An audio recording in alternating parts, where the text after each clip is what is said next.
خاک بر سرم چیه؟ خانوم از دنیا رفته.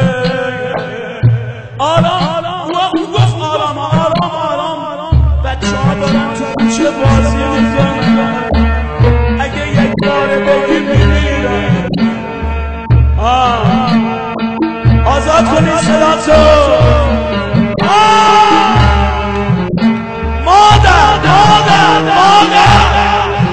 جگرم آتش گرفته.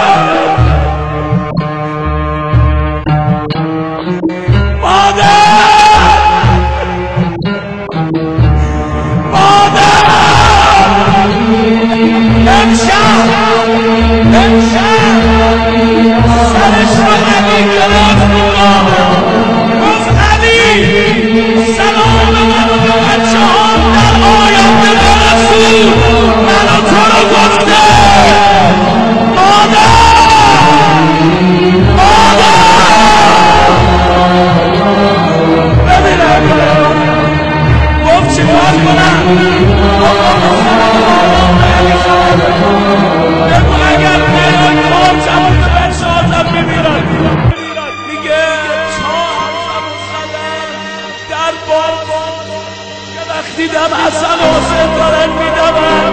اسما مادرمون بود، اسما مادرمون بود. اسما چرا مادرمون خوابیده؟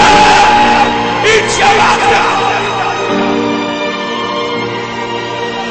خوابیدنه؟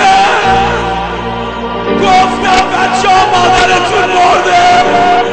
حسن رفت خودشو رو سینه مادرم دارم.